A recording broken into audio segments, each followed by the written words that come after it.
The rain over Portland that Tuesday morning didn't fall so much as it pressed down heavy and gray and relentless, the kind that soaks through a coat before you've taken 10 steps. Cedar Hills Cemetery sat quiet under that weight, the kind of quiet that feels less like peace and more like absence. I was the only one there.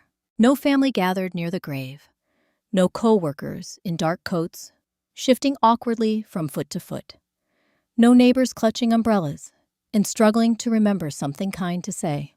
Just me, a woman I had never once spoken to in 8 years of living next door, and a hole in the ground that the cemetery workers were doing their best to finish before the rain got worse. Her name was Diane Park, 40 years old, yoga instructor, single mother, the woman my husband Marcus had spent the better part of a decade describing as unstable, erratic someone to feel sorry for, but keep at arm's length. I had believed him. I had kept that distance with the quiet obedience of someone who trusts the person they share a bed with completely. So why was I standing here? I couldn't have explained it cleanly, not even to myself. Something about reading the notice in the paper that morning, a 3-line announcement, no photo, no survivors listed, had pulled at something under my ribs. Nobody deserved to go into the ground with no witness at all. Not even a stranger. Not even someone you'd been told to avoid. I stood at the edge of the grave with my hands folded in front of me and the rain collecting in the collar of my coat, and I thought about how little I actually knew about the woman who had lived 20 feet away from my kitchen window for 8 years. Ms. Callahan. The voice came from my left. I turned to find a woman in her mid-50s walking toward me across the wet grass with the careful, deliberate steps of someone who had attended too many of these to be hurried by weather. She wore a charcoal blazer under a rain jacket, and she carried a slim leather portfolio pressed close to her side. Her silver hair was pulled back neatly, not a strand out of place despite the downpour. There was something about the way she moved, measured, purposeful, that told me she wasn't here to grieve. "I'm Caroline Voss," she said, extending her hand. "I was Miss Park's attorney. She asked me to be here today." I shook her hand, confused. "I didn't really know her," I said. I saw the notice, and she knew you'd come." Caroline reached into her portfolio and produced a small wooden box, no bigger than a shoebox. The wood dark and smooth, like something carefully chosen. My name was written across the top in careful, unhurried handwriting, not printed, written the way people used to write when they meant for something to last. Nora Callahan. "She left this for you specifically," Caroline said. "Her instructions were that I deliver it personally, on the day of the service, to no one else."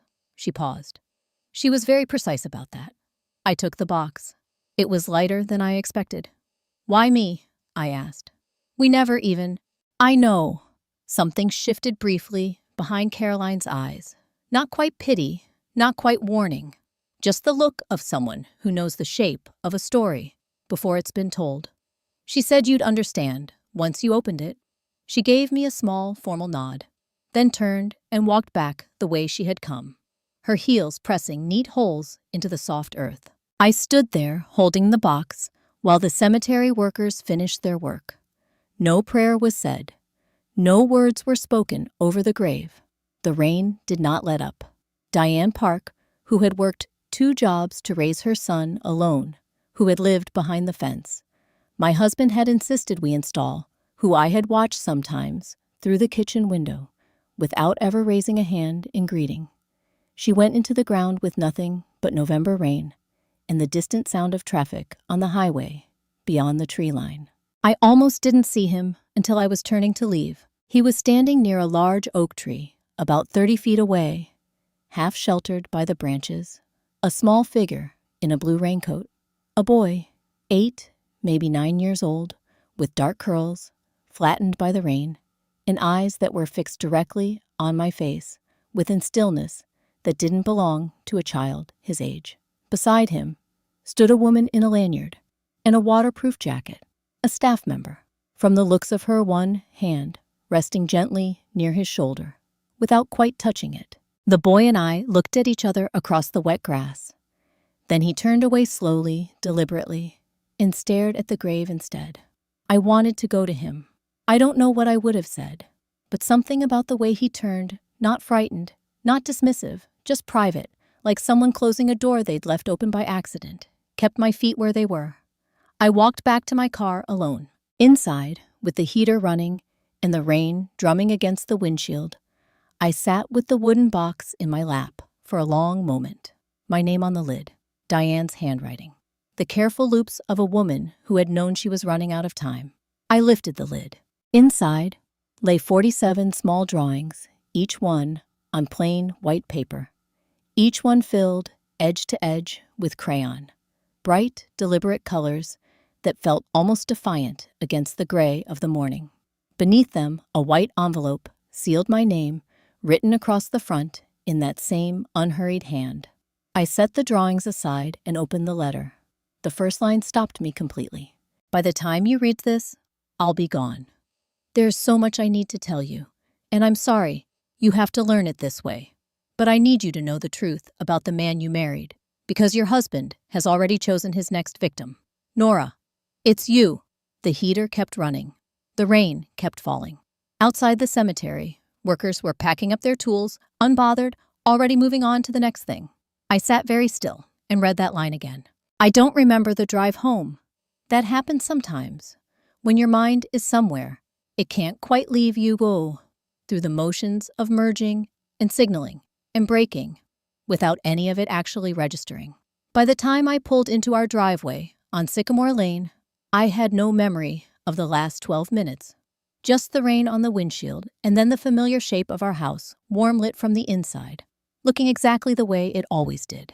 Like nothing had happened, like the world was still the same world it had been this morning. I tucked the wooden box under my arm and went in through the side door. The kitchen smelled like garlic and rosemary. Marcus was at the stove, still in his dress shirt, from the hospital sleeves, rolled to the elbows, the way he always did when he cooked.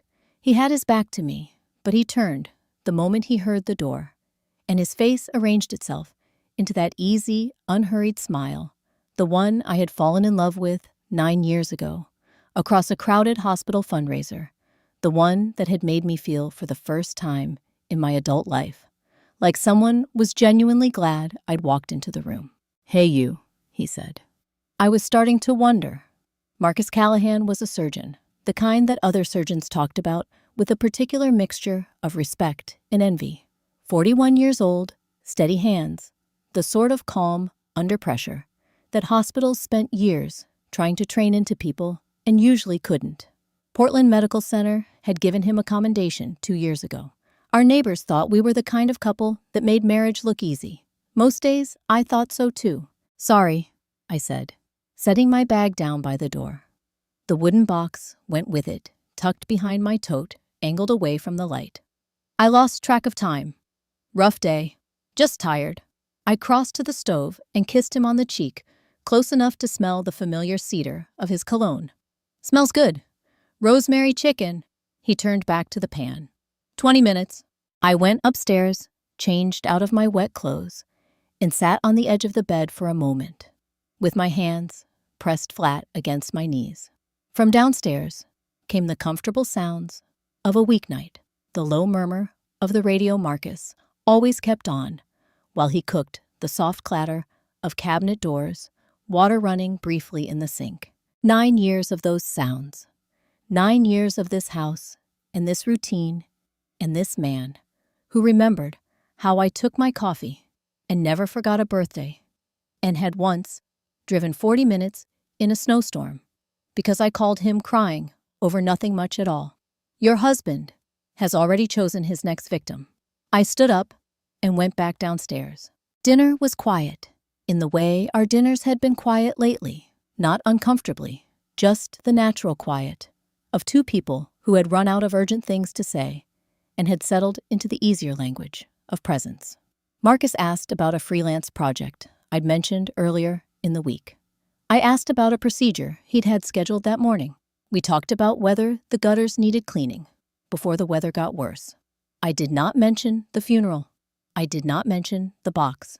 It sat behind my bag, by the side door, Through all of it, through the rosemary chicken and the half glass of wine, I barely touched, in the easy back and forth of two people who looked from the outside entirely fine. Afterward, Marcus cleared the plates while I wiped down the counter, and then he did the thing he had done every night for the past 6 months, without fail.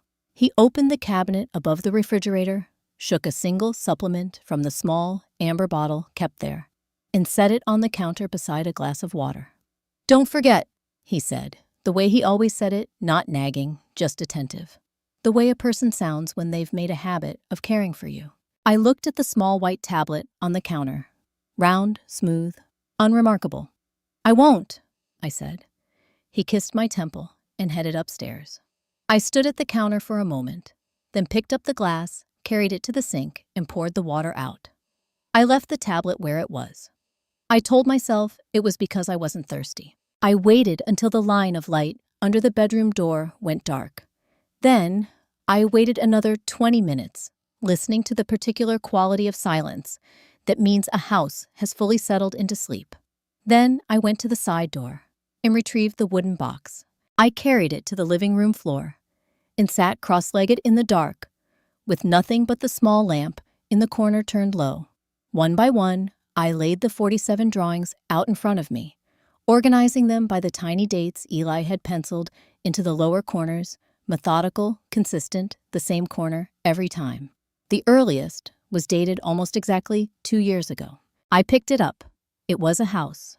Our house rendered in the careful, earnest style of a child who had looked at something for a long time before deciding to draw it: the front porch, the bay window in the living room, the iron fence that ran along the property line, and there at the base of the front steps, a detail so specific it made me go still: the crack in the second porch step, the one that ran diagonally from the left edge to the center, the one I had been meaning to have repaired for 2 years, the one Marcus said wasn't worth fixing until we redid the whole porch. It was there, exactly right, exact in proportion, exact in angle. A child had drawn this, a child who had been standing on the other side of that fence. I turned the drawing over in my hands, then looked at the others spread across the floor. 46 more. Whoever had made these had not glanced at our house in passing. They had watched it, carefully, patiently, over months and months and months. The lamp threw soft shadows across the drawings. The house was completely silent. I picked up the next one. There is a particular kind of dread that doesn't announce itself. It doesn't arrive with a cold rush or a sharp intake of breath. It seeps in slowly, the way water finds its way through old walls, quiet, patient, and by the time you notice it, it's already been there a while. That was what happened as I sat on the living room floor that night, working my way through the remaining 46 drawings, one by one, arranging them in the order of their penciled dates. The lamp burned low beside me. The house held its silence, and the pictures told a story I wasn't sure I was ready to understand. 2 years. That was the span of them, the earliest from late autumn. 2 years ago, the most recent dated just 4 days before Diane's passing. Each one placed with care, each one a window onto something the artist had considered worth remembering. Our front porch, the oak tree in the side yard, the iron fence line rendered over and over from slightly different angles, like someone studying a boundary they couldn't cross. And our house always, our house, but not the way a child draws a house. In school, boxy, and simple, with a triangle roof and crayon smoke from the chimney. These were observed, patient, the kind of drawings that come from long looking. I set the last one down and sat back on my heels. 2 years of watching. It was somewhere in the middle of that thought that something else surfaced, a memory quiet and unbidden, the kind that floats up from wherever small things go when you decide they don't matter. I used to garden on weekend mornings, the stretch of flower bed that ran along the base of the iron fence. I had given it up sometime last spring when the freelance work picked up and the weekends filled with deadlines instead of dirt. But I remembered the scraps, small pieces of paper, the size of playing cards, or smaller, showing up every few weeks in the grass near the fence line. Bits of color orange yellow, the deep blue of a crayon, worked hard into the page. I had assumed they blew over from somewhere. Kids in the neighborhood, a school project, something carried by wind from the street. I had picked them up without looking closely, dropped them into the yard waste bin, by the back gate without a second thought. Pretty trash, I had called them. Once, to no one in particular. I was on my feet before I'd made a conscious decision to stand. The back door was cold against my palm. Outside, the rain had thinned to a fine mist, the kind that doesn't feel like much until you've been standing in it for 5 minutes.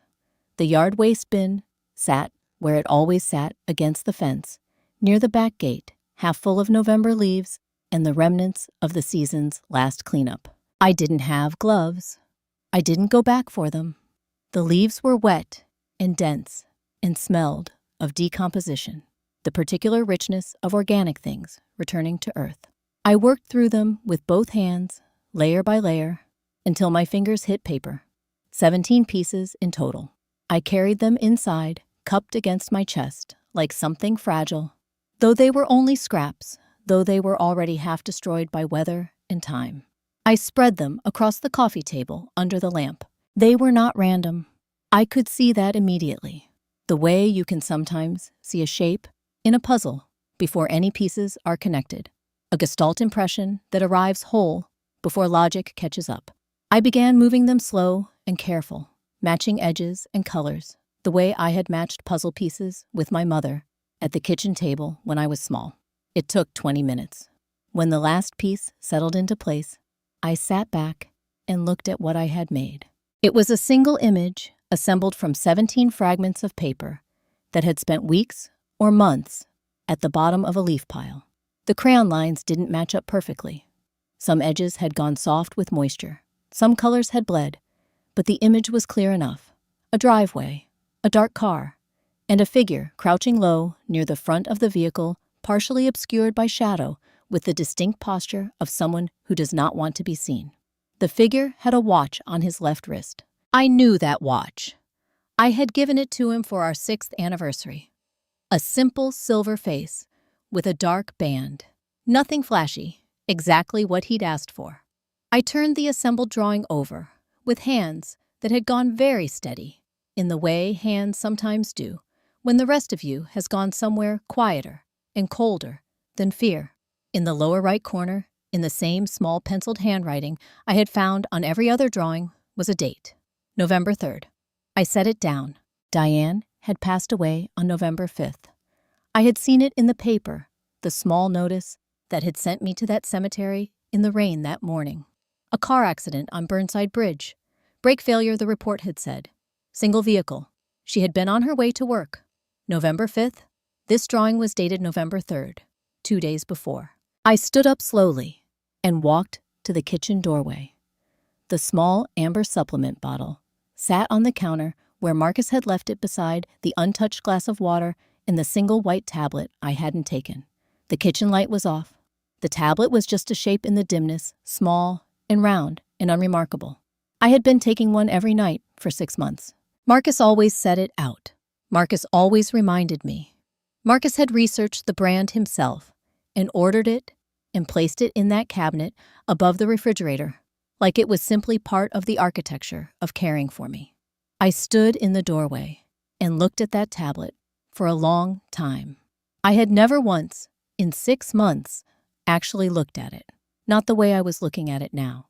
I went back to the living room and picked up the envelope. Not because I was ready. I wasn't sure I would ever feel ready for whatever was inside it. But the drawing was still spread across the coffee table, 17 rescued scraps, a silver watch, a date, 2 days before everything ended, and standing in the kitchen doorway, staring at a supplement bottle, wasn't going to tell me what any of it meant. The envelope opened quietly. Inside, several pages of handwriting, folded in thirds, the paper slightly thicker than ordinary stationery, the kind you buy when you want something to last. I sat down on the floor again, back against the couch, knees drawn up, and began to read. Dear Nora, if you're reading this then, Caroline did what I asked, and I'm no longer here to say any of this in person. I've rewritten this letter 4 times. I keep trying to find a gentler way in. There isn't one. So, I'll just start. My name is Diane Park. I lived next door to you for 3 years. We never spoke. That wasn't an accident. The handwriting was even and unhurried, the kind that comes from someone who has made peace with what they're saying, not because it's easy, but because the time for it being hard has already passed. I need to tell you about 3 people first. Their names were Gerald Mwangi, 52 years old, Priya Sundaram, 44, and Thomas Yi, 61. They were patients at Portland Medical Center. They enrolled in a clinical research study 4 years ago, a trial for a cardiac medication that was supposed to help people like them. They didn't survive it. The study was run by the Department of Cardiothoracic Surgery. Your husband was the lead physician on record. I read that twice. Then I kept reading, because stopping felt worse than knowing. I know what you're thinking. Trials carry risk. People understand that when they enroll. But Nora, the data was altered. The adverse event reports were filed incorrectly. 2 of the 3 families raised concerns with the hospital and were told the outcomes were within acceptable parameters. Gerald Mwangi was my brother. I spent 2 years trying to understand what happened to him. That's how I found out about the study. That's how I found out about Marcus. The clock on the mantel read 2:14 in the morning. Outside, the mist had thickened back into proper rain. Marcus and I knew each other before you did. We were together for almost a year. When I found out I was expecting, he was kind about it at first. Then one morning, he simply wasn't there anymore. No conversation, no explanation. His number went straight to voicemail. I assumed eventually that I had my answer. Eli was born the following spring. He's 8 now. He has his father's hands. I set the letter down on my knee and pressed my fingers against my eyes for a moment. Marcus had a son who lived 20 feet from our kitchen window and had spent 2 years pressing drawings through a fence. And Marcus had never once, in 9 years of marriage, said a single word about any of it. I picked the letter back up. I'm not telling you this to hurt you, Nora. I think you're a good person. I've watched you long enough to believe that. What I'm telling you is that the man you married is not who you think he is, and I need you to understand that before I tell you the rest, because the rest is harder. About 6 months ago, I reached out to Marcus directly. I told him what I had found about the study. I told him I had documentation. I wasn't asking for anything dramatic. I just wanted the families to have answers, closure, something. He didn't respond to my messages, but 3 days later, you called me. I went still. You told me to stay away from your husband. You said you knew I had been contacting him and that it needed to stop. You were very calm about it, very certain. I want you to know that I understood in that moment exactly what had happened. He had shown you something, an email, a message, something he had reframed just enough to make me look unstable. He's good at that. He understands how to take a true thing and rotate it until it casts a different shadow. I didn't blame you. I want to be clear about that. I still don't. But Nora, that phone call, was the last time I heard a voice that had no idea what was really happening. Everyone else in my life, by that point, either knew the truth or had been kept far enough away that it didn't matter. You were the last person who still believed the version of events he had written for you. And you called to tell me I was the problem. I'm not telling you this to make you feel responsible. You weren't. You couldn't have known. But I need you to understand what kind of man constructs that situation, who takes his neighbor's attempt to reach out for help and turns it into evidence of her instability, and then hands that evidence to his own wife like a shield. 2 weeks after you called, my car went off Burnside Bridge. They're saying it was the brakes. And maybe it was. Cars fail. Things happen. But I had that car serviced in September. And I have a drawing my son made on the 3rd of November. You've seen it by now. I think that's why you're still reading. The letter continued for another page and a half details about the documentation she had gathered instructions for where copies were stored, the name of her attorney. But I couldn't move past that paragraph. That phone call was the last time I heard a voice that had no idea. I had called her 2 weeks before she went off that bridge I had called Diane Park and told her to leave my husband alone, and she had answered and listened and not said a single word in her own defense because she had already understood that there was nothing left to say. I sat with that for a long time, long enough that I almost didn't notice when the line of light appeared under the bedroom door at the top of the stairs. But I noticed the bedroom light on. Then, the particular sound of the old hardwood on the upstairs landing, the third board from the left, the one that always creaked, the one Marcus stepped over automatically every morning so he wouldn't wake me. He wasn't stepping over it now. The footsteps came slowly, deliberately, one at a time, the way someone moves in the dark when they're not entirely sure what they're going to find at the bottom. I folded the letter, set it under the couch cushion beside me, arranged my face into something that might pass for someone who had fallen asleep in the living room, and waited. I don't know what time he came downstairs that night.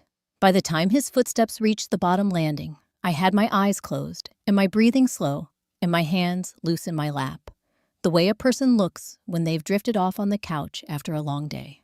I heard him pause, heard the particular quality of silence that means someone is standing in a doorway, looking at something, deciding what to make of it.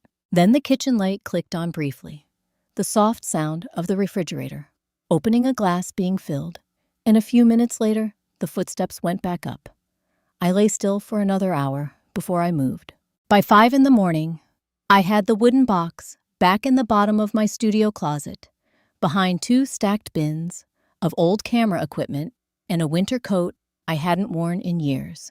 The 47 drawings were inside it, along with the assembled scraps, and the envelope resealed as cleanly as I could manage. The living room looked exactly as it always did. The supplement tablet I hadn't taken was wrapped in a square of tissue at the bottom of my jacket pocket. When Marcus came down at 7:15, I was already at the kitchen counter with coffee still in my robe, scrolling through my phone the way I did every morning. "You're up early," he said. "Couldn't sleep." I looked up and smiled. "You know how it gets when it rains." He accepted that with a nod, easy, unquestioning, and moved to the cabinet for his own coffee. Marcus Callahan moved through a kitchen the way he moved through most spaces, with the unhurried confidence of someone who has never had a reason to doubt that the room will accommodate him.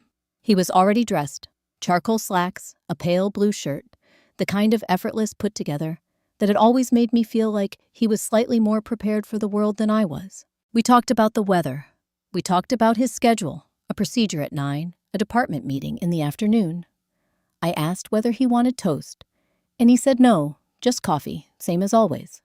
I poured a second cup and slid it across the counter to him, and he caught it without looking the automatic choreography of 2 people who have shared a kitchen long enough that they move around each other without thinking. I had read Diane's letter 4 hours ago. I had assembled the proof of something unspeakable from 17 scraps of paper and a child's box of crayons. And now I was passing my husband his morning coffee like it was any other Tuesday. I had not known until last night that I was capable of this. He checked his phone. I rinsed my mug. The radio played low in the background, a traffic report, some weather, the ordinary soundtrack of an ordinary morning in an ordinary house. Then he reached up to the cabinet above the refrigerator, the amber bottle, the small white tablet shaken into his palm, set on the counter beside a fresh glass of water, the same way he had set it out every evening for 6 months. Except this time, it was morning, which meant he'd noticed the one from last night was still there. "Don't forget these, sweetheart." He tapped the counter, lightly, beside the glass, already turning back toward his phone. I picked up the tablet. I had spent 9 years looking at Marcus Callahan with the accumulated warmth of someone who believed she knew him, the particular softness you develop for a person's habits and expressions, and the specific way they hold a coffee cup, all of it built up slowly, the way sediment builds, until it becomes the lens through which you see everything they do. Last night had stripped that lens away. What I saw now, watching him scroll through his messages while I held his tablet in my palm, was not warmth. It was not unkindness either. That would have been easier. It was attentiveness. Precise, habitual the way a person tends to something they've invested in. He hadn't looked up when he set the tablet out. He didn't look up now, waiting for me to take it. He didn't need to.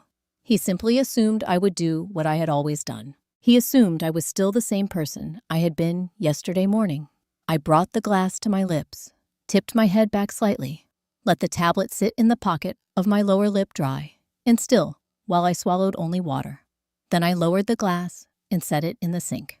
Marcus looked up from his phone and smiled, quick, reflexive, the smile of a man who registers that a thing has been done and moves on. Good. He picked up his bag from the hook by the door. I'll probably be late tonight. Don't wait up. He kissed my forehead, the cedar of his cologne, the familiar pressure of his lips, neither lingering nor rushed. Take care of yourself today, he said. The door clicked shut behind him.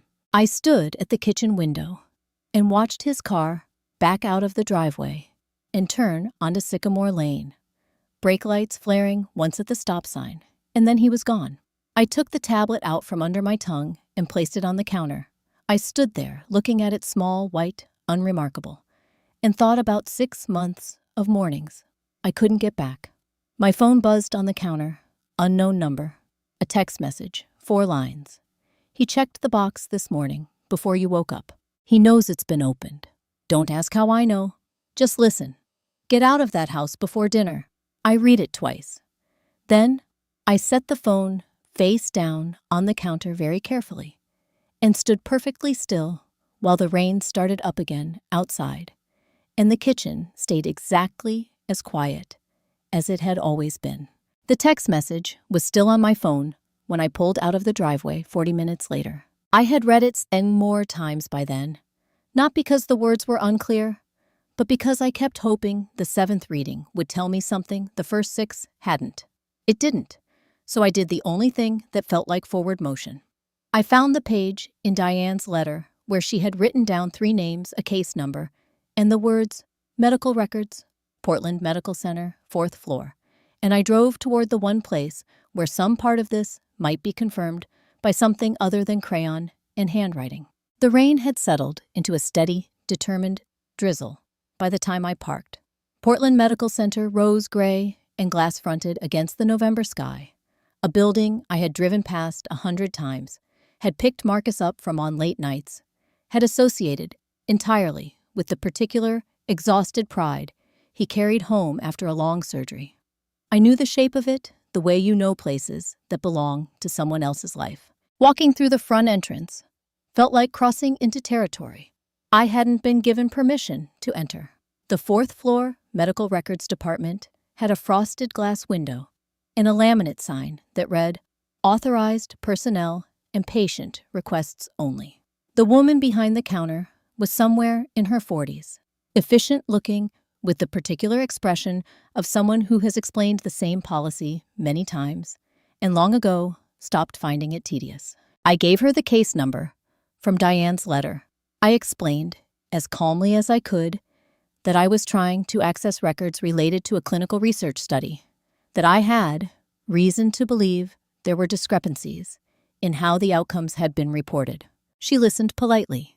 Then she told me that under federal patient privacy regulations, clinical trial records were accessible only to enrolled participants, their legal representatives, or authorized institutional personnel. She slid a printed form across the counter, a formal request submission, standard processing time 4 to 6 weeks. I took the form. I thanked her. I did not fill it out. Instead, I stood in the 4th floor hallway for a moment and looked at the name Diane had written below the case number, circled once in pencil with a single line beneath it. Patricia Wells, Records Archive, Sublevel 2. She knows. The sublevel was reached by a stairwell at the end of the hall, rather than the main elevators, the kind of institutional space that exists in every large building and belongs to no one's idea of the place. Fluorescent lighting, linoleum, the smell of climate-controlled air, and old paper. The archive room had a door propped open with a rubber wedge, and the sound of a filing drawer being closed inside. Patricia Wells, a woman of around 60, with reading glasses, pushed up into silver-streaked hair. in the quiet, careful movements of someone who had spent decades in rooms full of things other people had forgotten. Looked up when I knocked on the doorframe. "I'm sorry to bother you," I said. "Diane Park gave me your name." The change was immediate and physical. Her hands, which had been reaching for another drawer, stopped. The color in her face shifted in the particular way it does when a name lands harder than expected. She looked past me into the hallway. Then she crossed to the door, removed the rubber wedge, and let it fall shut behind me. "How did you know Diane?" she asked. Her voice was careful, measured. "I was her neighbor." I paused. "I think you know why I'm here." Patricia took off her reading glasses and held them in both hands, turning them slowly, a habit. I thought something she did when she needed a moment to think. She was quiet long enough that I started to wonder if she was going to ask me to leave. "The study," she said finally. "The PDX trial." "Yes." She set her glasses on the desk, sat down in her chair, and for a long moment she looked at me with the expression of someone standing at the edge of something they have been standing at the edge of for a very long time. "I've worked in this building for 22 years, she said. "I know where everything is filed. I know which reports match their source data and which ones don't." She stopped. 4 years ago, I found things that didn't match. Adverse event reports that had been amended after submission. Outcome data that didn't align with what I had seen come through this office in raw form. "What did you do?" I asked. She looked at her hands. "I made copies, put them on a drive, told myself I was waiting for the right moment." A long pause. The right moment took a long time to arrive.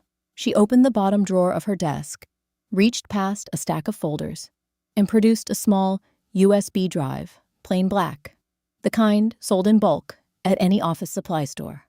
She held it for a moment before she placed it on the desk between us. "Everything I copied is on there," she said. "The original reports, the amended versions, the dates, the amendments were filed, and who authorized them." She met my eyes steadily. "I've been waiting for someone brave enough to come ask." I picked up the drive and closed my hand around it. She didn't say anything else. I didn't either. There wasn't much left to say. She had carried this for 4 years, and now it was in my hand, and we both understood what that meant. The parking structure was 2 levels below street grade, accessed by a concrete ramp that always smelled faintly of exhaust and damp. I found my car where I'd left it on the 2nd level, 3rd row from the elevator. The black sedan was directly across from it, engine running. No movement inside that I could see through the tinted glass. I hadn't noticed it when I arrived, but I hadn't been looking for anything then. I walked to my car at a normal pace, unlocked it, got in, started the engine. The sedan hadn't moved. I checked my mirrors. Still there, still running, parked at an angle that faced my car directly. I put my car in reverse and backed out slowly. As I turned toward the exit ramp, I let myself look once more directly at the sedan long enough to make it clear I'd seen it. The sedan rolled forward, smooth, unhurried, the way something moves when it wants you to know it isn't hiding. By the time I reached the top of the ramp, it had disappeared down a different row. I sat at the parking structure exit with my turn signal ticking and my hand tight on the wheel and the USB drive sitting on the passenger seat like a small, quiet grenade. Marcus's car was in the driveway when I turned onto Sycamore Lane. I noticed it the way you notice something that shouldn't be there. Not with alarm exactly, but with a quiet recalibration, the mind adjusting its expectations to fit a new fact. He had said late.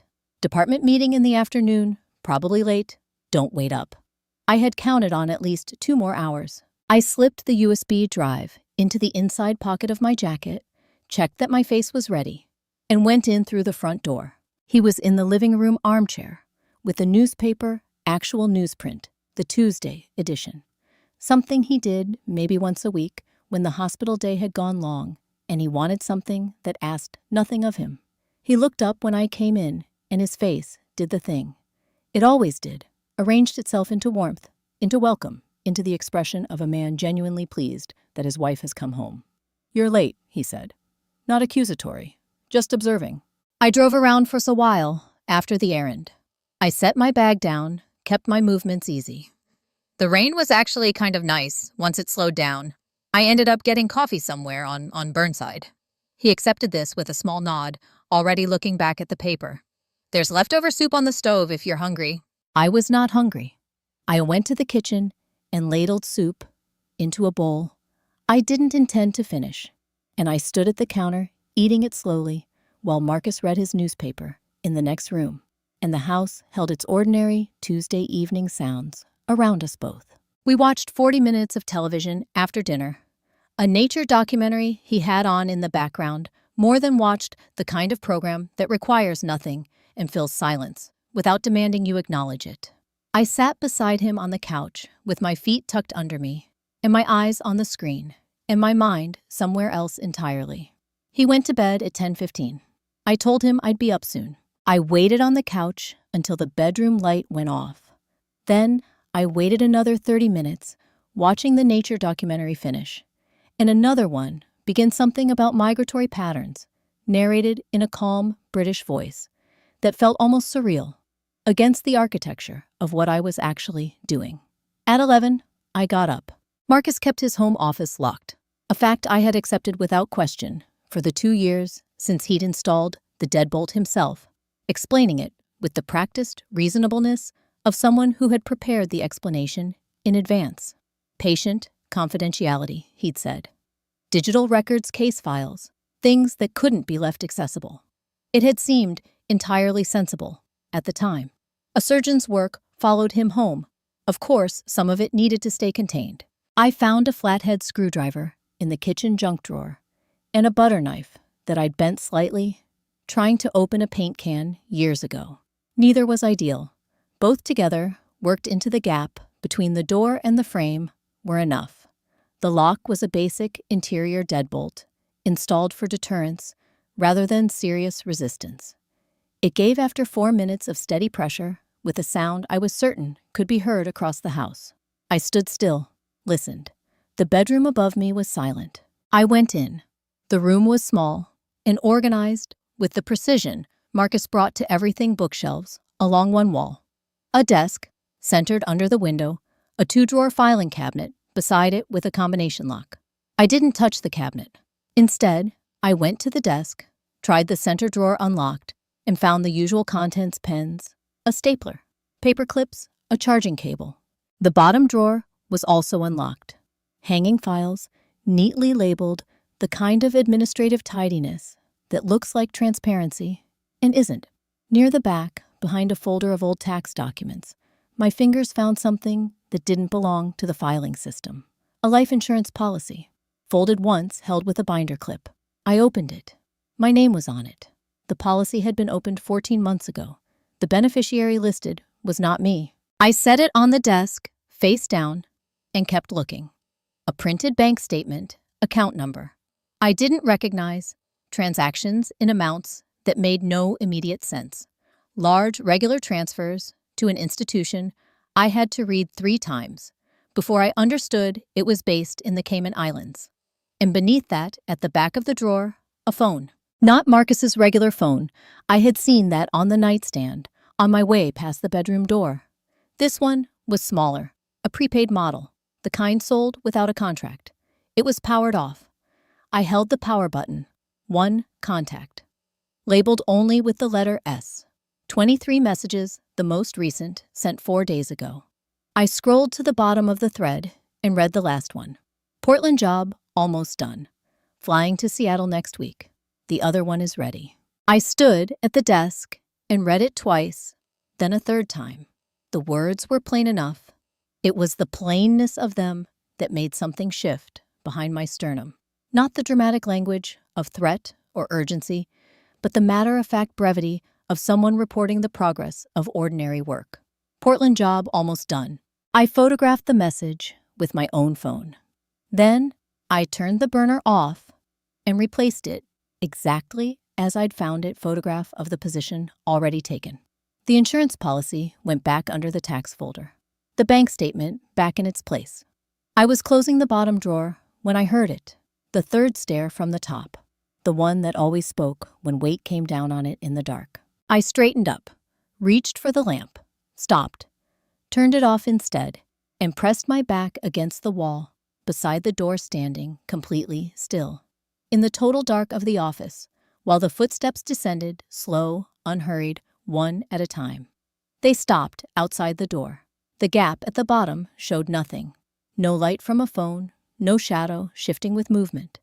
Just stopped, the way something stops when it's listening. I did not breathe. 30 seconds, maybe 40. Then, the footsteps continued past the door, down the hall into the bedroom. The door closed softly.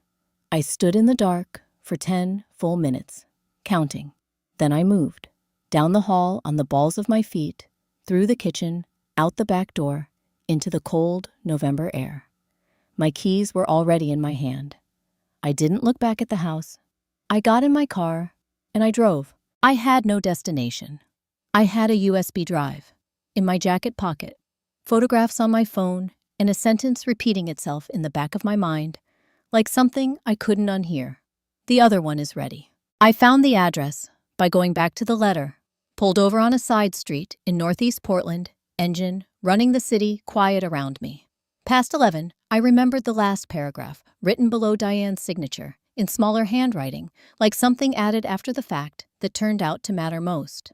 Find Eli before anyone else does. His placement is through Multnomah County. The address is below, please. The Foster Placement House on Northeast Glissant was a converted Victorian with a porch light on and a small, laminated sign beside the door, "Safe place, all are welcome." I sat in the car across the street for a moment. He was in there somewhere, 8 years old. He had watched his mother drive away that morning, and she hadn't come back. He didn't know why. He didn't have the words to ask. I got out of the car. The woman who answered was Dana, the overnight house coordinator, mid-40s, lanyard, over a fleece pullover, with the calm, watchful expression of someone trained to assess situations quickly, without showing it. I told her who I was, that Diane had been my neighbor, that I had a letter. She considered this, then stepped back from the door. She walked me down a hallway that smelled of warm air and something faintly like cinnamon, stopping outside a door at the end, marked with a handmade number 7. "He hasn't spoken since he arrived," she said quietly. "He draws. Mostly he just draws." She knocked twice and opened the door. The room was small, single-bed dresser desk, with a lamp turned low. Eli sat in the corner of the bed, with his knees drawn up and a sketch pad open across his legs. Gray sweatshirt, 2 sizes too large, sleeves pulled over his hands. He had the particular stillness of a child who has learned to make himself small in unfamiliar rooms. He didn't look up. I pulled the desk chair close, not too close, and sat. Still nothing. His crayon moved in small, deliberate strokes across the page. I didn't push. I didn't speak. I had my camera bag with me out of habit, the old Canon with the worn red strap I'd carried for years. I took it out and set it on the corner of the desk between us. Not to use, just somewhere he could see it. The crayon stopped. Eli looked at the camera, the way you look at something you recognize. Not a glance, but a real look. He reached for a different crayon without looking at me, pressed the sketch pad flat, and drew for 3 minutes straight, without lifting the crayon from the page. I watched the rain on the window and waited. When he finished, he turned the sketch pad around. 2 figures in a garden. One, taller camera, on a red strap around her neck, standing among sunflowers. Beside her, a smaller figure, holding a single, long-stemmed flower. Between them in the background, a fence, but tilted, falling in the process of becoming the past. I understood without being told. This wasn't something that had happened. It was something Eli had wanted to happen. Something he had been carrying as a hope for a long time. I looked up. He was watching me, patient and direct. "Thank you," I said. He gave a small, serious nod and looked back at his sketch pad. Dana appeared in the doorway and tilted her head toward the hall. I followed her out. "There's something you need to know." She kept her voice low. "We had a call this afternoon, a few hours after Eli arrived. A man said he was the boy's father, asked about placement and whether a parental visit could be arranged." "What did you tell him?" "That we couldn't confirm or provide information to an unverified caller." She paused. But when you told me the name at the door just now, she looked at me carefully. The voice matched. The hallway felt smaller. I turned back toward the door with the handmade 7 on it. Through the gap, the lamp, the sketch pad, the small figure of a boy who had responded to everything by drawing a garden with the fence coming down. I reached for the handle. A hand closed around my wrist. Eli stood in the doorway, holding a piece of paper folded in quarters. He pressed it into my palm with both hands and stepped back, watching my face. I unfolded it. One word in the uneven block capitals of a child still learning how hard to press. Stay. I sat in the car outside the Foster house for a long time after I came out. The porch light was still on. Through the window of room 7, the lamp burned its small, warm circle.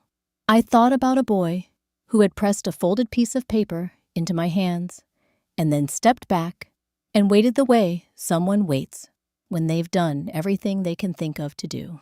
Then I took out my phone and called the unknown number. It rang twice. I wondered how long it would take you. The voice was older, careful, the same careful quality I had noticed in the archive room that afternoon. Patricia Wells. She spoke quietly, the way people do when they're in a room they're not sure is empty. You've been watching him, I said. Not a question. For 4 years. A pause. I found your number in Diane's file. She kept a contact list, people she trusted, people she hoped might eventually need to know what she knew. Your name was on it. I stared through the windshield at the wet street. How did you know he checked the box? Because I've been watching the building. Not constantly, I'm not trained for that. But enough. Another pause. He left for the hospital 40 minutes later than usual this morning. The side door was unlocked when he left.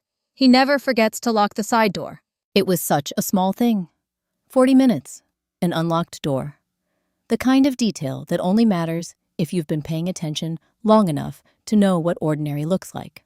I have the drive, I said. I know. She exhaled slowly. What are you going to do with it? I thought about the insurance policy with my name on it. The Cayman account. Portland job almost done. I need to make some calls, I said. Thank you for the warning, for all of it. She was quiet for a moment. Don't thank me yet, she said. Just move fast. I ended the call and sat for another minute thinking. Then I found the contact I needed, one I hadn't used in almost a year, filed under a name I had grown up calling Uncle Ray. Raymond Callahan was my father's younger brother and had spent the last 23 years as an investigative journalist at the Chicago Tribune. He was 61, relentless, and had the kind of practiced patience with complicated stories that came from having spent 2 decades unraveling them. I had called him twice in my adult life for something serious. Both times, he had picked up on the second ring. He picked up on the second ring now. Nora. His voice was alert immediately, the way it gets when he knows a call isn't casual. What's wrong? I talked for 11 minutes. I told him about the letter, the drawings, the USB, the insurance policy, the Cayman account, the burner phone, and its single contact and its final message. I told him about Patricia and the amended clinical trial reports. I told him about 3 people who hadn't survived a study that someone had decided the public didn't need accurate information about. Ray didn't interrupt. He was quiet in the concentrated way of someone taking notes. When I finished, he said, "Send me everything you have. The photographs, whatever Patricia put on that drive. All of it. I can go to the FBI directly. You can, and you may need to. But listen to me first." I heard him moving a chair, the sound of a laptop opening.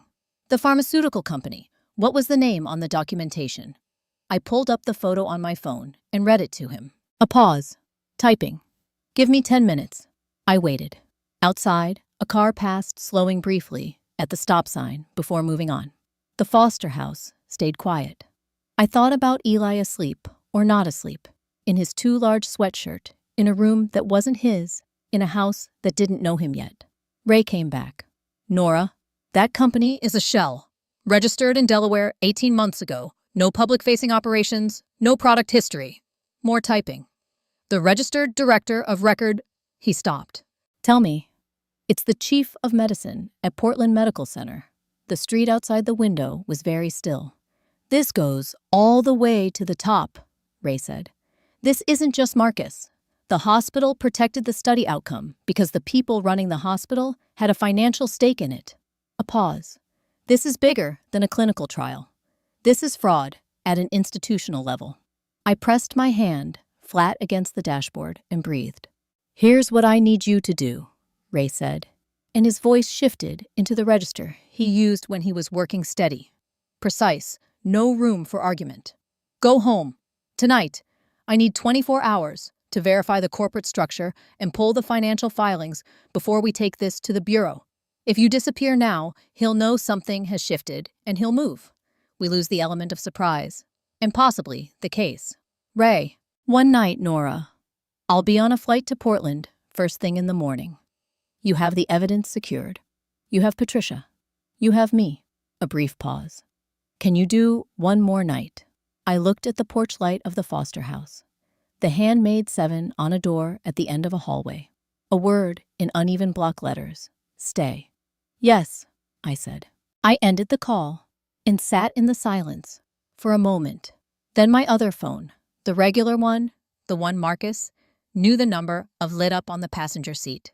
His name on the screen. His voice when I answered, warm and unhurried and completely ordinary. "Hey, dinner's ready. I made that pasta you like. Where are you?" A brief pause. "Don't forget, your vitamins are on the counter, sweetheart." I looked straight ahead through the rain-streaked windshield. "I'm on my way," I said.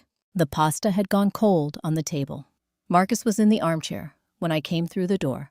Not the living room one, but the chair in the front room that faced the entrance, which he almost never used. He had a book open in his lap, but he wasn't reading it. He looked up when I came in with the particular quality of attention that is not quite surprise and not quite relief, but something in between that could pass for either. "Long night," he said. I drove around. I set my bag down and looked at the table. 2 plates, 2 glasses, the candle he'd lit down to a stub. "I'm sorry. I should have called." "It's fine." He closed the book. "You okay?" "Just tired." I went to the table and picked up a fork. The pasta was cold and faintly congealed, the kind of meal that had been good an hour ago. I ate several bites, slowly, aware of his eyes on me, from across the room. Aware of the quality of his watching attentive patient, the way a person watches something they've invested in and intend to keep track of. "The vitamins are on the counter," he said, standing. "Don't forget." He carried his own plate to the kitchen while I finished eating, and by the time I brought mine in, he was rinsing the pan at the sink with his back to me. I picked up the tablet from the counter, filled a glass of water, lifted it to my lips the way I had done every evening for 6 months. Then I excused myself to the bathroom. I turned on the faucet and stood over the sink for a moment. Then I spat the tablet out, ran the water, and watched it disappear. It was such a simple thing, such an ordinary motion. I stood there and looked at my own face in the mirror for a long moment and did not recognize the situation I was in, even though I understood it completely. We watched television for 40 minutes. Nothing I could have named afterward, light and movement on a screen. The sound of voices saying things that didn't matter. Marcus sat beside me with his arm along the back of the couch, not quite touching my shoulders the way he often did. I sat inside the familiar shape of that posture and thought about Ray's voice on the phone. One more night. He went up at 10:30. I told him I'd follow soon. At 11, I took out my phone. I went back to the office, the door still slightly off its frame, from where I'd worked the lock earlier, which Marcus had either not noticed or chosen not to mention. I reopened the bottom drawer, laid everything on the desk under the lamp, and photographed each item with slow, deliberate care, the insurance policy every page, the bank statement with the Cayman account number.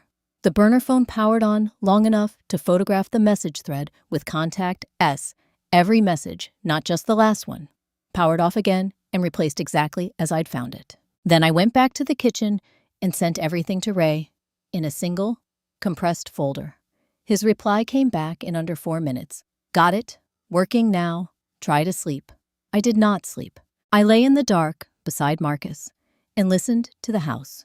the refrigerator cycling on and off in the kitchen below, the particular sound of rain shifting against the bedroom window when the wind changed direction, the slow, even rhythm of Marcus breathing beside me, deep and undisturbed, the sleep of someone who had no reason to be anything other than comfortable in his own bed.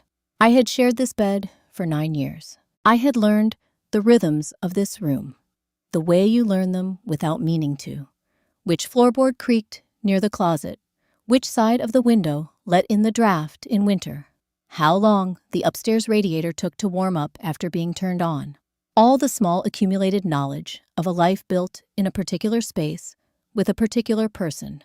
I lay on my back and stared at the ceiling and thought about Diane's letter, about 3 people who had enrolled in a study because they trusted a doctor to be honest about the risks, about a child who had spent 2 years pressing drawings through a gap in a fence, trying to reach someone who wasn't looking, about Patricia Wells sitting alone in a sub-level archive room for 4 years with a USB drive she hadn't known what to do with, about what it costs to be the only person in a room who knows the truth and cannot yet say it out loud. The radiator ticked. Marcus breathed. The rain continued. At 2:14, my phone lit up on the nightstand, face down, set to silent, vibrating once. I slid it off the nightstand and read the message under the covers. Corporate filing confirmed. Shell structure verified. DA briefed. Emergency warrant approved. Bureau moves at 4. Stay in the house, Nora. It's almost done. I set the phone back down. 2 hours. I put my hands flat on the mattress beside me and breathed through the urge to get up to move, to do something with the information now living in my body. There was nothing left to do. Everything that could be done had been done. The only task left was to lie still in the dark for 106 more minutes next to the man who had decided somewhere along the way that I was a problem with a solution. I lay still. I breathed. I counted. At 4:12 in the morning, the knock came. 3 hard strikes against the front door, official and unambiguous, the kind that don't ask permission. Through the bedroom window, the sweep of a flashlight beam across the ceiling. And then a voice, clear and carrying, cutting through the walls and the rain and the 9 years of constructed ordinary that had been built up in this house like sediment. FBI, open the door. Beside me, Marcus went from asleep to awake in a single breath. The front door didn't so much open as cease to exist as a barrier. One moment, it was there, solid wood, 9 years of coming and going through it. And then it was against the wall, and the hallway was full of people in dark jackets, moving with the practiced efficiency of a system that had been set in motion long before this moment and was simply now arriving at the address it had been given. I was already sitting up in bed. Marcus was on his feet beside me, and for one disorienting second, I saw him the way I had always seen him, composed, present, the man who never lost his footing in an emergency. He was reaching for his phone on the nightstand when the bedroom door came open and a woman stepped in ahead of 2 agents in tactical gear. She was in her early 40s, dark hair, pulled back, credentials already out, and held at chest height. Her name was Sarah Brennan, FBI Special Agent, Portland Field Office, and she moved through the bedroom doorway with the calm authority of someone who had executed enough of these operations to have stopped finding them dramatic. Marcus Callahan, her voice was even. Step away from the nightstand, please. He stepped away. He did not look at her. He looked at me. I had imagined this moment in the hours of lying still and counting, and I had thought perhaps he would be angry. The cold, controlled anger of a man who has been outmaneuvered and knows it, or frightened, or reaching for some last explanation, some version of events that might still work. He was none of those things. He stood in the middle of our bedroom, in the gray, early morning light, and looked at me with an expression I had no previous category for, not rage, not fear, but something closer to assessment. Like he was recalculating, like he was running numbers on a situation that had not gone according to the model and trying to understand where the model had been wrong. An agent moved to his side and said something I didn't fully hear. Marcus extended his wrists without being asked. "You have no idea," he said quietly, almost conversationally, still looking at me. "How long I've been working on this?" I had thought about what I would say if this moment came. I had thought about it for approximately 6 hours. "Neither did I said. Turns out we were both wrong about each other. Something shifted in his expression. Not much, just the slight adjustment of a person encountering a response they hadn't prepared for. Then the agent moved him toward the door, and he went, and the bedroom that had been ours for 9 years became a place where people in dark jackets were opening drawers and photographing contents and speaking to each other in the abbreviated language of a process already underway. I sat on the edge of the bed and watched it happen. Agent Brennan reappeared in the doorway. "Mrs. Callahan, can you come with me, please?" Downstairs, the front room had been transformed in the particular way that official presence transforms domestic space. Not destroyed, just overwritten. 2 agents at the desk in the corner. 1 in the kitchen doorway. The ordinary architecture of the house, rearranged by purpose. Through the front window, I could see the street. 2 dark SUVs, a third vehicle behind them, neighbors' lights beginning to come on in the houses across the way. The slow, irreversible fact of something becoming public. "The hospital," I said to Brennan. "The chief of medicine. Simultaneous operation." She was already moving toward the door. "His office 5 o'clock. Team's been in position since 4:30. She glanced back at me. "We have him." I absorbed that for a moment. The image of it, a man, in an office that had been the source of 4 years of institutional silence, being walked out of it in the early morning before most of his staff had arrived. 4 years of amended reports and protected outcomes, and 3 families who had been told the numbers were within acceptable parameters. Ray was standing on the front porch when Brennan led me out. He had driven through the night from the airport coat, still on a coffee cup in each hand, that suggested he had stopped somewhere on the way and thought about the people who would need coffee more than he did. He handed me one without speaking, and I held it in both hands, and we stood on the porch of the house I had lived in for 9 years and watched the SUVs in the driveway and said nothing because there was nothing yet that needed saying. "Let's get you to the field office," Brennan said. The drive took 11 minutes. I know because I watched the clock on the dashboard, for most of it, not anxiously. Just the way the mind fixes on something countable when everything else is too large to hold at once. The Portland FBI field office was a building I had driven past, without registering, dozens of times, functional, unremarkable, the architecture of institutional work. Brennan walked me through a lobby and down a corridor and into a conference room with a table and 4 chairs, and a window that looked out onto a parking structure. Ray came in behind us and took the chair beside mine. Brennan set a folder on the table. She didn't open it immediately. She sat across from me and looked at me with the directness of someone about to say something that will change the shape of a conversation permanently. "The supplements you've been taking," she said. "We collected a sample from your bathroom cabinet last night as part of the warrant execution. We had the contents analyzed." She placed her hand on the folder without opening it. "The lab results came back 40 minutes ago." I looked at the folder. "Mrs. Callahan."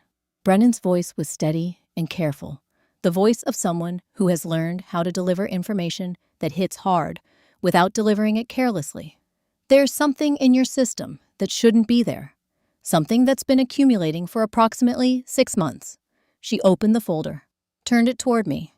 "Another 3 weeks at this dosage," she said, "and you would have had a massive cerebral hemorrhage."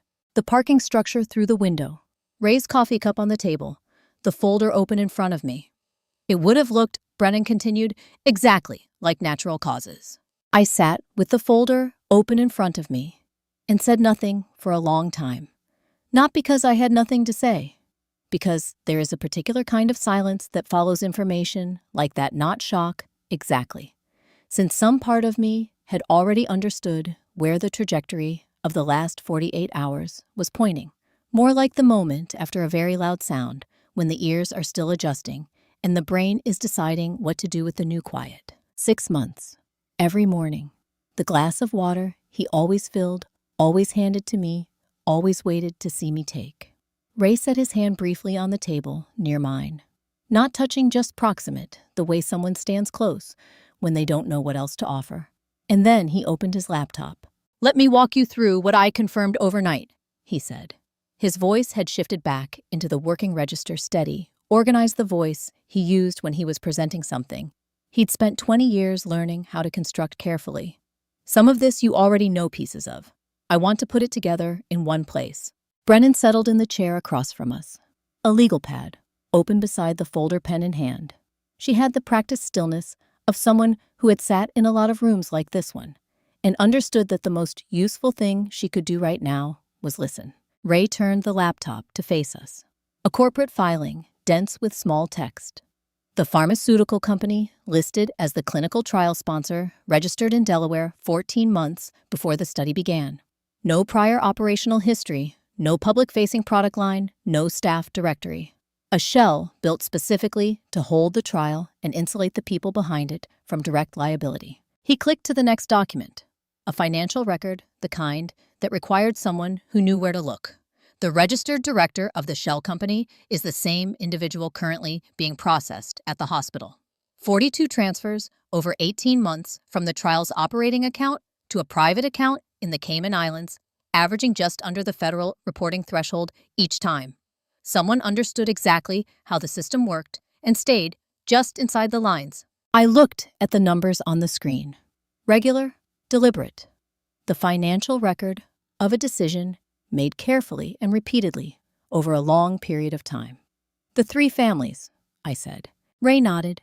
He pulled up a different window, not financial records this time, but names.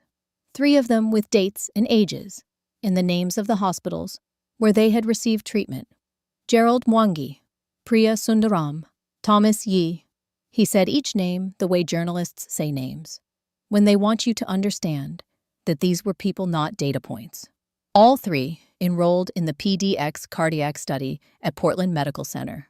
All 3 experienced adverse events that were documented in the original internal reports and subsequently amended before submission to the regulatory body. He paused. The amendments removed the causal language, changed the classification from study-related to pre-existing. The families were told the outcomes were within acceptable parameters. I said, "They were told exactly that. 2 of the 3 filed formal complaints with the hospital. Both complaints were reviewed and closed by the same administrative office." He glanced at Brennan. "The same office the individual arrested this morning oversees." Brennan made a note. Ray closed the financial window and sat back. "The Cayman account received its last transfer 11 days ago," he said. "There are 2 names on it." He looked at me. "One of them is Marcus." I absorbed that. The morning light, through the conference room window, was the pale, washed-out gray of a Portland November that hadn't decided yet whether to clear. Outside, the parking structure sat in ordinary silence, indifferent to everything happening inside this room. Brennan set down her pen. "The substance in your supplements," she said, "is warfarin, a blood thinner used therapeutically in controlled doses for specific cardiac conditions." She turned a page in the folder. "The tablets in your cabinet contained approximately 4 times the standard therapeutic concentration. At that level, taken nightly over 6 months, the accumulation in your system would have reached a point where a spontaneous cerebral event became highly probable." She looked at me steadily. "Probable and undetectable in a standard post-event examination.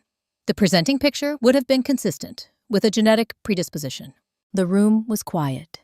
"He told me heart disease ran in my family," I said. "He said my father had passed at 52, and that we couldn't take risks." No one responded to that. There was nothing to respond to. It was simply what it was, a thing that had been said and believed and used, which now sat in the room with us as evidence of its own nature. Ray reached into the leather portfolio beside his chair and produced a folded broadsheet. A print proofed the paper, slightly warm from the printer, the layout of a front page, not yet published. He set it on the table between us and smoothed it flat with his palm. Portland Surgeon Hospital board member, charged in clinical trial, misconduct attempted, harm of multiple victims. Below the headline, 2 photographs side by side. A hospital building I recognized, a name I had shared for 9 years. I looked at it for a long time. One more thing. Brennan's voice was measured the tone of someone adding a piece of information that changes the shape of everything else without making it larger. We've been in contact with authorities in Seattle this morning. There's a woman there. Similar profile, similar situation, supplements, provided through a similar arrangement. Approximately 4 months in, the conference room held that for a moment. She's been notified, Brennan said. She's safe. This wasn't a coincidence, wasn't an act of desperation or passion. It was a method, a pattern, practiced and refined and applied again, the way a professional applies any technique that has worked before. I sat with that understanding for a moment. Then I looked at the newspaper, on the table the headline, the photographs, the weight of everything it represented, and then passed it to the window, to the ordinary gray morning outside. I need to see Eli, I said, before anything else happens today, before the statements and the follow-up and whatever comes next. I looked at Brennan. He doesn't know what's happening. He's 8 years old, and he's been in a room by himself since yesterday morning, and someone needs to go be with him. Ray put his hand over mine on the table. This time, he didn't pull back. Then let's go, he said. The hallway of the foster house smelled the same as it had the night before. Warm air, the faint trace of cinnamon from the diffuser on the hall table, the particular quiet of a place that houses people in transition and has learned to hold that weight without showing it. Dana was at the end of the hall when we came in. She recognized me with a small nod and glanced briefly at Ray and Brennan behind me. He's been up since 6, she said quietly. He ate breakfast. He's been drawing all morning. The door with the handmade 7 was half open. I went in first. Eli was at the desk this time, not the bed, sitting straight in the chair with a fresh sheet of paper in front of him. His crayon moving in the focused, unhurried way I was already beginning to recognize as his natural working state. He didn't look up when I came in, but before I had taken 2 steps into the room, he stopped drawing, tore the sheet carefully from the pad, a clean tear, deliberate folded it once, and pushed it across the desk toward the empty space beside him. He still hadn't looked at me. I pulled the chair from the corner, the same one I'd used the night before, and sat beside him. Brennan and Ray stayed in the doorway. I didn't look back at them. Eli picked up his crayon and started a new drawing. I unfolded the paper he'd pushed toward me. It was a garden, the same garden I had seen in the drawing he'd made last night, the 2 figures among the sunflowers. But this version was different. The fence in the background wasn't falling anymore. It was gone entirely, and in the space where it had been light, came through long horizontal lines of it, the way a child draws sunlight when they want you to understand that it's everywhere, not just above. I set the drawing down carefully and watched him work on the new one. He used colors in a specific order. I noticed background first, then ground, then figures. He never sketched outlines and filled them in.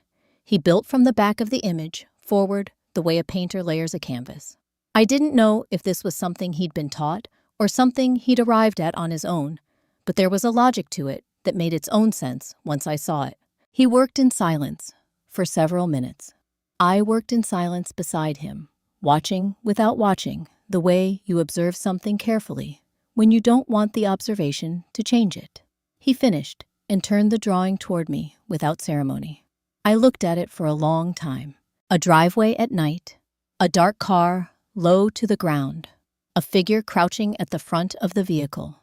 The posture unmistakable, the angle of the body, that of someone doing something they did not want to be seen doing.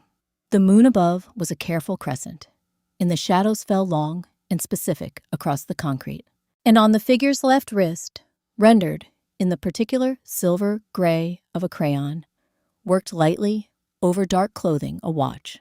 Round face, dark band, the same proportions, the same placement as the watch I had looked at across a kitchen counter and a dinner table, and 9 years of ordinary life without ever thinking to question what the hand wearing it might be capable of doing. I had seen this image before, in 17 scraps of paper at the bottom of a yard waste bin, assembled on a coffee table at 2 in the morning. But that version had been fragmentary reconstructed. This one was complete, original.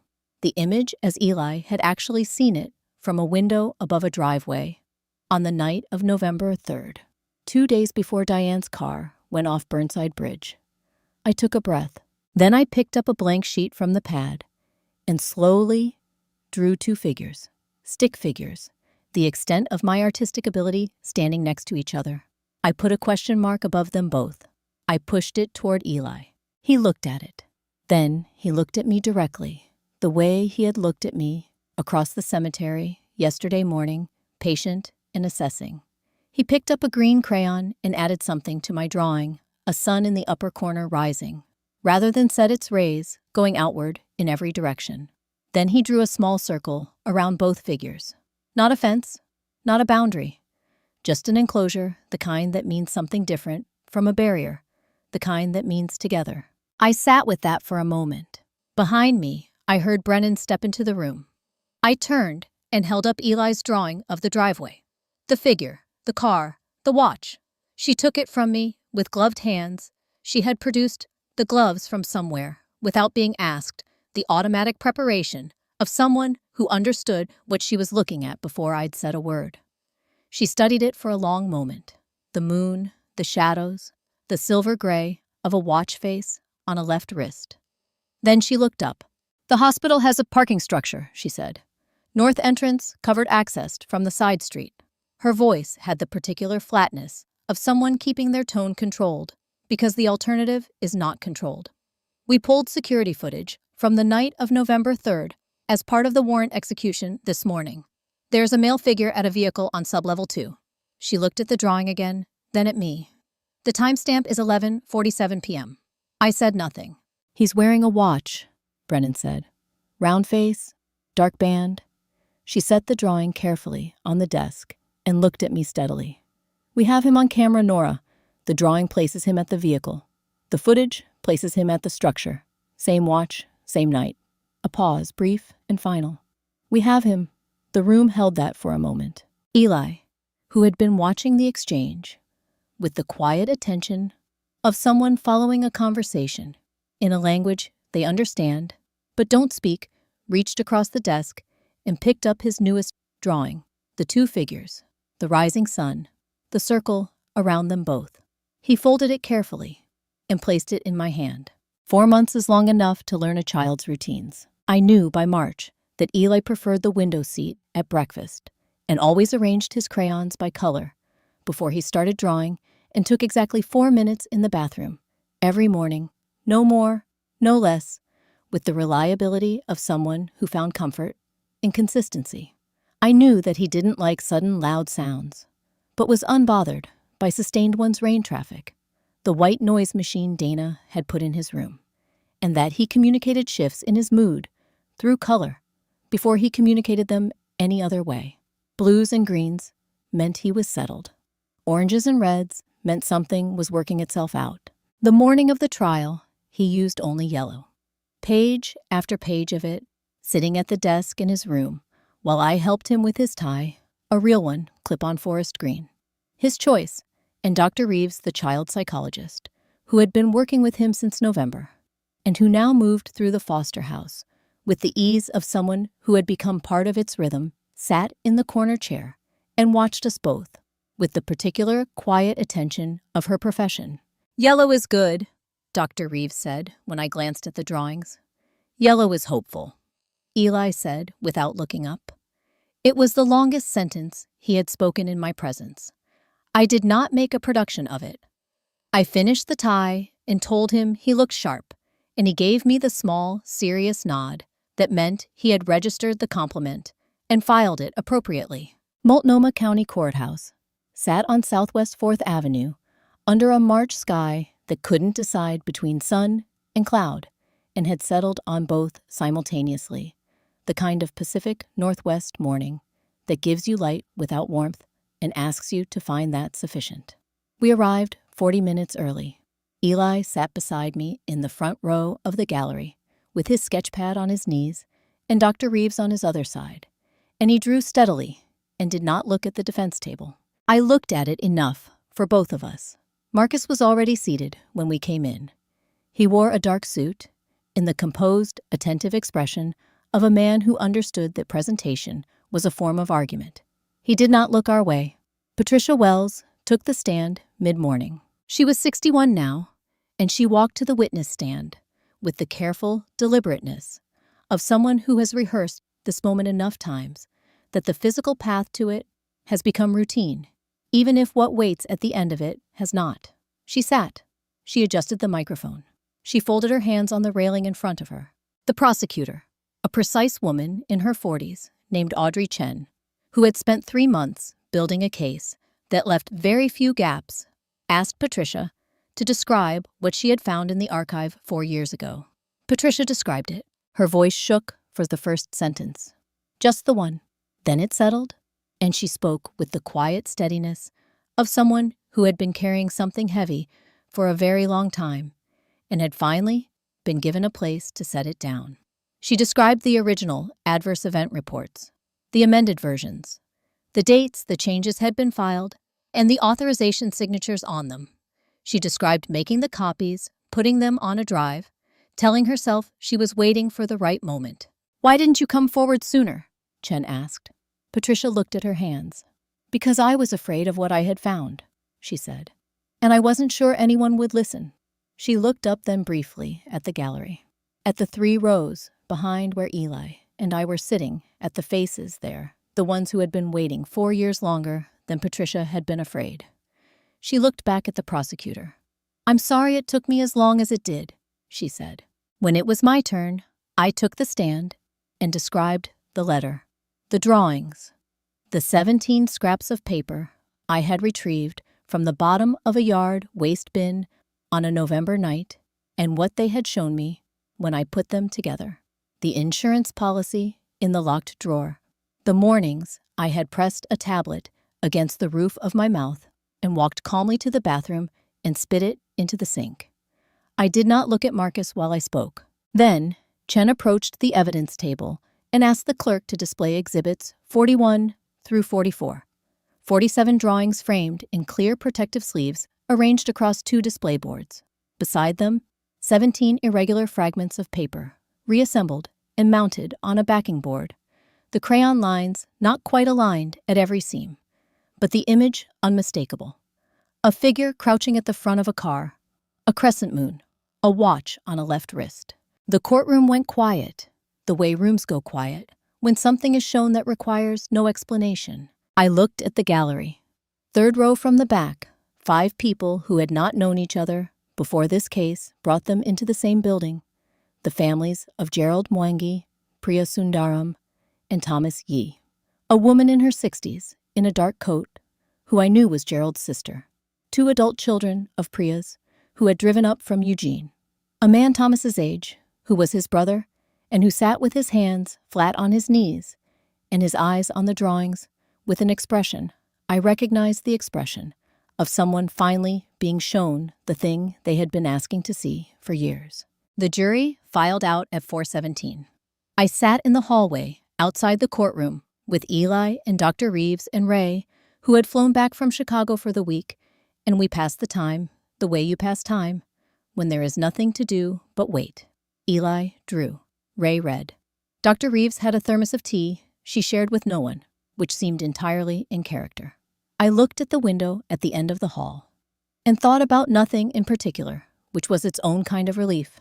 The clerk came out at 4:52 to tell us the jury was returning. We filed back in. Marcus was already at the defense table. As I passed the end of the gallery row and moved toward my seat, he turned his head, not quite looking at me, almost the way someone turns when they're deciding whether to. Then he did. "I underestimated you," he said, quietly, conversationally, the way he had always said things he meant. I stopped walking. "Diane didn't," I said. I took my seat. Eli pressed his sketch pad into my lap without comment. On the page, in yellow, the yellow he had been using all morning, a single figure standing in a doorway with light on both sides. The jury took 3 hours and 35 minutes. We spent most of it in the hallway, Ray with his phone, Dr. Reeves with her thermos, Eli with his sketchpad, flat on his knees, working with the focused calm of someone for whom the act of drawing was its own kind of answer to uncertainty.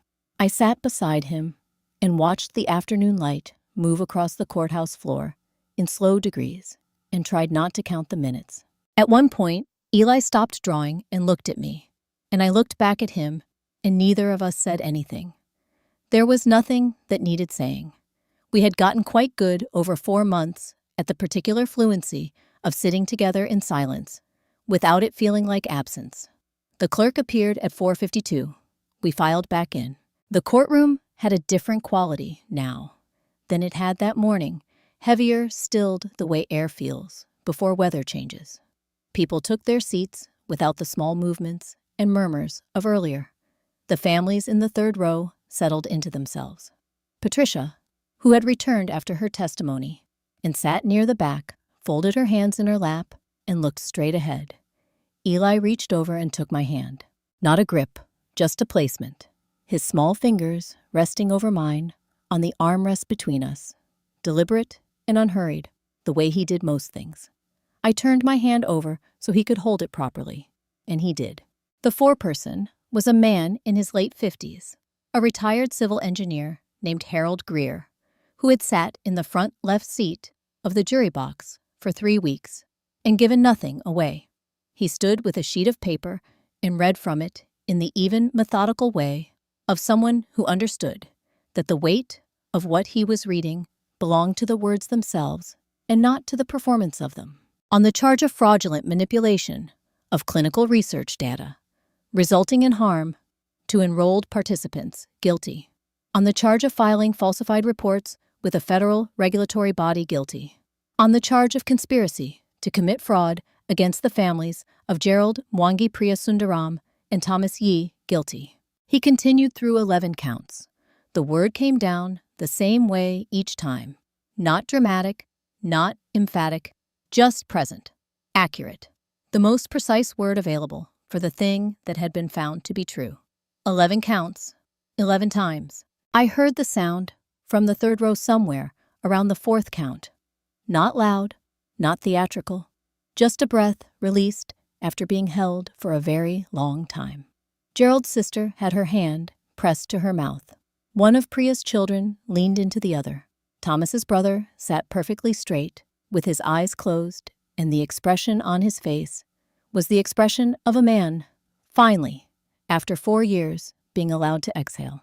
For the second defendant, the man who had run the institution that had protected all of it, 8 of 9 counts returned the same word. I did not look at Marcus until the foreperson sat down. He was standing at the defense table, his hands at his sides, and the bailiff was already moving toward him.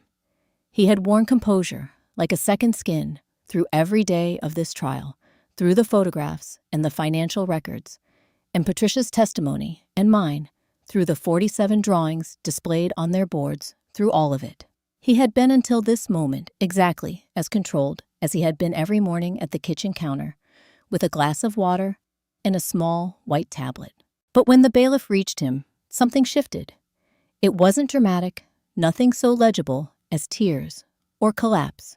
It was smaller than that, a loosening around the eyes, the particular quality that crosses a face when the mechanism that has been holding it in place finally meets something it cannot hold against. A fraction of a second, and then it was gone, and he was walking toward the door with the bailiff, and his back was straight, and his expression was composed again. But I had seen it, one fraction of a second, where something human surfaced and was immediately controlled back down. It was somehow the saddest thing I had seen in this entire proceeding. The courtroom began to move again around us, voices, the shuffle of papers, people standing. Ray's hand on my shoulder. Dr. Reeves quietly asking Eli if he was ready to go. Patricia somewhere behind me breathing. Eli released my hand. He had been drawing throughout the reading of the verdict. I hadn't watched him do it. but I had felt the small movements beside me, the familiar slight pressure of crayon on paper transmitted through the armrest between us. Now he tore the page carefully from the pad, folded it once, and held it toward me. I took it, unfolded it. A garden. Not the garden with the fence falling, not the garden with the fence gone. Just a garden full of sunflowers drawn in the yellow he had been using all day. The yellow he had told me that morning was hopeful. 2 figures in it, one taller with a red strap around her neck, one smaller, holding a single, long-stemmed flower with both hands. No fence anywhere, no boundary, no barrier, no enclosure of any kind. Just the 2 of them in the light. And at the bottom of the page, in the careful, uneven block capitals of a child still learning how hard to press home. I folded the drawing and held it against my chest for a moment. Then I looked at Eli, and he was already looking at me, patient and certain, and 9 years old, and entirely himself. And I understood that the question he had been asking, since he first pressed a folded piece of paper into my hands outside a door marked with a handmade 7, had just been answered. "Let's go home," I said. He stood, tucked his sketchpad under his arm, and took my hand again. The fence came down on a Saturday in early May, not all at once. Nothing that had been built with that much intention comes down all at once. It came down section by section, the way things that have stood for years tend to yield, reluctantly, and then completely. The crew Ray had hired arrived at 7:30 with a flatbed truck in the particular cheerful efficiency of people who spend their working lives removing things other people no longer want, and by 8 o'clock, the first section was unbolted and lying in the grass, and the yard looked like a sentence with a word taken out of the middle. I stood on the back porch with my coffee and watched. 6 months had passed since the courthouse. 6 months of paperwork and proceedings, and the slow, unglamorous work of dismantling a life that had been built on a foundation someone else had dug. The house on Sycamore Lane was mine now. Legally, cleanly, the courts having untangled with some effort the financial architecture Marcus had constructed and returned to me what had always been mine. It was a different house than it had been in November. Same walls, same floors, same kitchen window, looking out over the yard. But the rooms felt larger now, or perhaps I had simply stopped filling them with the furniture of someone else's certainty. Eli came out the back door at 8:15 with his sketchpad, looked at the crew and the flatbed and the growing gap in the fence line, and sat down in the grass at the edge of the yard to watch. He had been living here for 3 months. His room was the one at the end of the upstairs hall, the one with the window that caught the afternoon light, and he had covered one wall with drawings that he rotated regularly, putting up new ones, and carefully filing the old ones in a series of labeled folders Dr. Reeves had given him. The custody arrangement had not been simple. Nothing about the preceding 6 months had been simple. But Judge Helena Torres, who had presided over the family court, proceeding with the patient precision of someone who had long since stopped being surprised by the complexity of human situations, had reviewed the documentation, Diane's letter, the will, Eli's own clearly expressed preferences, and had made a decision that the law, when applied carefully, was capable of making. He was here. That was the thing that mattered. He was here, and the fence was coming down, and it was a Saturday in May, and the coffee in my mug was still warm. Ray arrived at 9 with a bag of gardening supplies and dirt on his knees before he'd been in the yard 10 minutes, which was entirely consistent with everything I knew about him. He had driven up from Portland proper. He'd taken a temporary position at the Oregonian while the Tribune series ran, which had kept him close enough to appear on Saturdays with soil amendments and unsolicited opinions about drainage. Patricia came at 9:30. She had retired from Portland Medical Center in February, not entirely by choice, but with enough of it that she had been able to frame it as a decision rather than a consequence. She brought 2 flats of sunflower seedlings from the nursery on Burnside, which she carried across the newly opened yard with the careful steps of someone still learning to move through a space that had recently changed its shape. "Where do you want them?" she asked. "Wherever the fence used to be," I said. She nodded and set them down. In the long strip of disturbed earth, where the concrete footings had been dug out that morning, a narrow stretch of ground running the length of the property line turned over and loosened and ready for something new. Around 11, a car parked on the street and two people came through the side gate. A woman around 40 and a teenage boy with his father's eyes, whom I recognized from the third row of the courthouse. They had driven up from Eugene. They brought a covered dish and a card signed by people whose names I didn't know. And the woman hugged me briefly at the gate and didn't say anything, because there wasn't anything that needed saying that hadn't already been said in the places where things like that are said. Eli planted the seeds himself. Ray had prepared the row, loosened the soil, spaced the markers at the intervals the seed packet specified, done the practical work of getting the ground ready.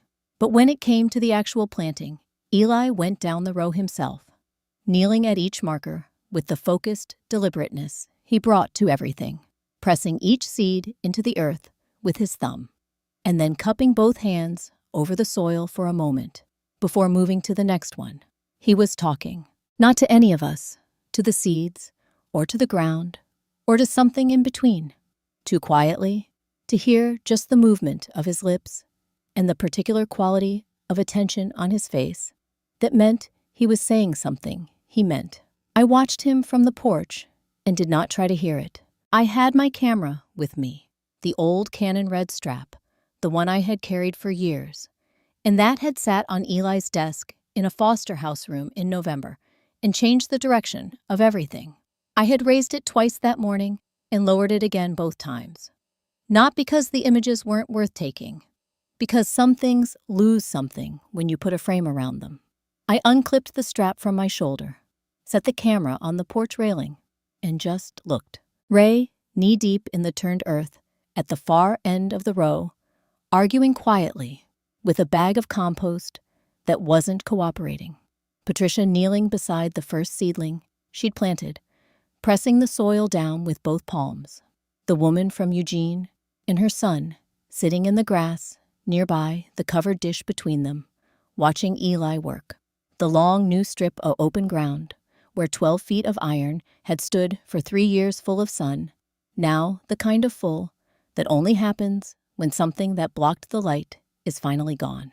The last fence section came down at 11:40 with a sound like punctuation, a clean metallic finality. And then the yard was just a yard running, unbroken from one property line to the other. No division, no boundary, no architecture of exclusion. Eli reached the end of the row.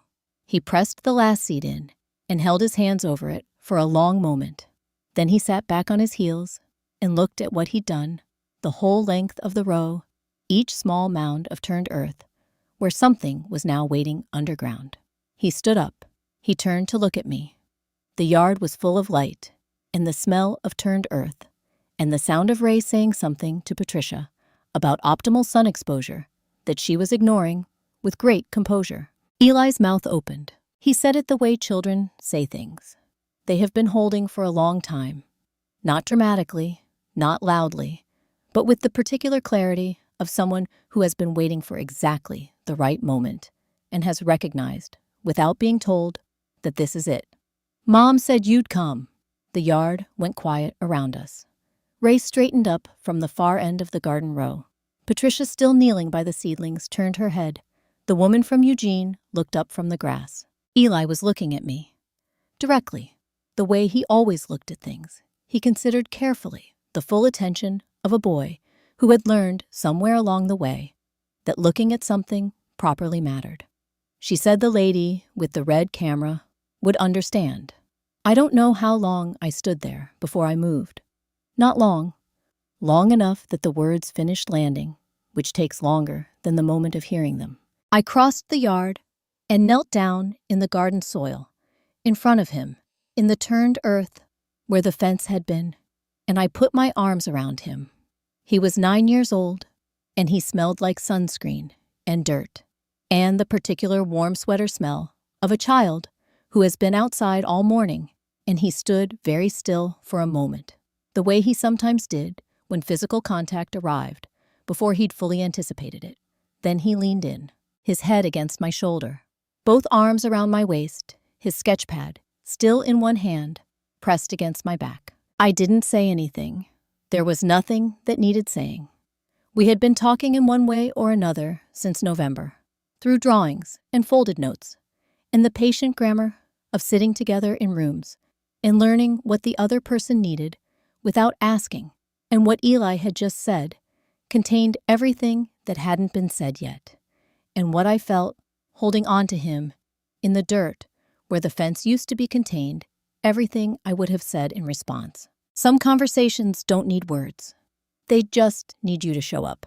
After a while, he pulled back, looked at me with that steady, considering gaze. Then he turned and walked back to the garden row where Patricia had been working, crouched down beside her, and reached for the trowel. I stayed where I was for a moment, kneeling in the turned earth. I thought about a Tuesday morning in November, a cemetery, in the rain, a woman I had never spoken to being lowered into the ground, and a lawyer in a charcoal blazer walking toward me with a wooden box and the name I had been given at birth, written across the top of it in someone else's careful handwriting. I thought about sitting on a living room floor at 1 a.m. with 47 drawings and the particular dread that doesn't announce itself, about a boy pressing paper through the rusted gap at the base of a fence, week after week, for someone who picked it up and called it pretty trash and walked inside for dinner. I thought about all the things that had been true for a long time before I knew they were true. And I thought about Diane, not the Diane of the letter, not the Diane of the legal proceedings, or the evidence displays, or the carefully mounted courtroom exhibits, but the Diane who had sat somewhere in the house 20 feet from my kitchen window and written 9 pages in the certain knowledge that she might not be alive to see what happened after, who had trusted without proof that the woman on the other side of the fence was worth trusting, who had held on to that belief even after I called her and told her to leave my husband alone. She had been right about me before I was. That is the kind of faith I don't know how to account for, except to try to be worthy of it. Ray appeared beside me and held out a hand. I took it and stood up, brushing the soil from my knees. "You've got dirt on your face," he said. "I know." He didn't say anything else. He went back to his end of the garden row, and I went back to the porch, and the morning continued the way mornings do when the important thing has already happened, and what's left is just the good, ordinary business of being alive in a place where you belong. I picked up the camera from the porch railing, not to use it or not yet. I held it by the strap and looked at it for a moment. The worn red canvas, the scratched body, the lens I had changed out twice over the years. I had set this camera on a desk in a foster house room in November, and it had been the thing that turned a boy's head. It had been a bridge before I knew I needed one. I put the strap back over my shoulder. Some fences are built to keep truth out, but truth moves the way light moves. It finds the gaps, the rusted seams, the places where the structure has gone thin from age or neglect, or the slow, persistent pressure of something that refuses to stop. You can build against it. You can build high and strong and deliberate, and it will still find a way through, because that is the nature of the thing.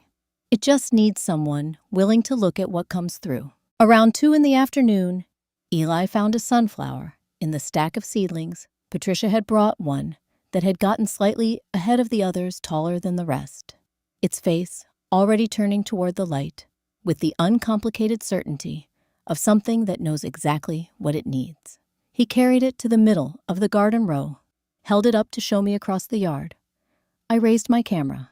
He smiled, the real one, the one that came from somewhere unguarded, the one I had been waiting, without knowing I was waiting, to see, since the first time I looked at a boy in a blue raincoat standing under an oak tree in the rain. I took the picture. Then I lowered the camera, and he brought the sunflower over, and we walked together through the back door and into the house, into the warm, ordinary, entirely real fact of the life we were building in the space where something else used to stand. If this story moved you in any way, I'd love to hear about it. Leave a comment below What part stayed with you? And if you know someone who needs a reminder that truth finds its way through, share this with them. For more stories about the families we choose and the walls we learn to take down, subscribe and stay with us. We'll be here.